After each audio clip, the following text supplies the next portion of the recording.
Good morning viewers. আজি এটা শহাপহুৰ video' বনাওঁ বুলি ভাবিলোঁ। আপোনালোকেও যদি ভাবিছে শহাপহু পুহিম বুলি, তেনেহ'লে ভিডিঅ'টো স্কিপ নকৰাকৈ শেষলৈকে চাব। শহাপহু পোহাৰ আগতে আপোনালোকে কিছু কথা জানি থোৱা ভাল। শহাপহুৰ প্ৰিয় খাদ্যনো কি, তেওঁলোকে কেনেকুৱা জেগাত থাকি ভাল পায় ইত্যাদি কথা। ইউটিউবত দিয়া সকলো তথ্য সঁচা নহ'বও পাৰে। চ' ভাবিলোঁ শহাপহুৰ বিষয়ে মোৰ কিছু অভিজ্ঞতা আপোনালোকৰ লগত শ্বেয়াৰ কৰোঁ।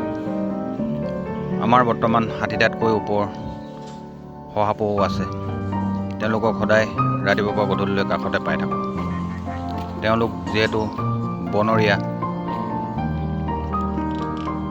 তেওঁলোকে হাবিৰ ঘাঁহ বনবোৰ খাই জীৱন নিৰ্বাহ কৰে। পাৰিলে তেওঁলোকৰ কাৰণে সৰু এখন গাৰ্ডেন বনাই দিব। তেওঁলোকে ঘাঁহ বনবোৰ নিজেই চিলেক্ট কৰি খাব। আমি চিলেক্ট কৰি দিয়া ঘাঁহ বনবোৰ তেওঁলোকৰ প্ৰিয় নহ'বও পাৰে। আৰু এটা কথা, তেওঁলোকৰ বেমাৰ আজাৰ হ'লে তেওঁলোকে স্পেচিফিক কিছুমান ঘাঁহ বন চিলেক্ট কৰি খায়, যিবোৰ আমি চিনাক্ত কৰিব নোৱাৰিবও পাৰোঁ। তেওঁলোকক সদায় পৰিষ্কাৰ পানীহে খুৱাব। যিকোনো ঘাঁহ বন, শাক পাচলি আদি দি চাব পাৰে, তেওঁলোকে নিজে চিলেক্ট কৰি খাব। ভাতৰ লগত চাপৰ মিহলাই দিব পাৰে, দিনটোত 3বাৰমান দিব। তেওঁলোকে থকা জেগাখিনি আহল বহল হ'ব লাগে। গঁৰালটো আহল বহল হ'লে ভাল। সন্ধিয়া সময়ত পাৰিলে একুৰা জুই জ্বলাই দিব, কাৰণ ঠাণ্ডা দিন, বীজাণুও মৰিব, তেওঁলোকেও অলপ সকাহ পাব।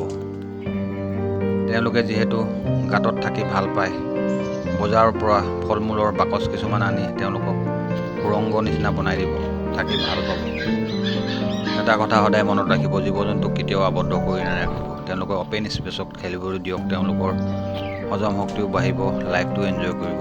আজিলৈ ইমানেই। Bye bye.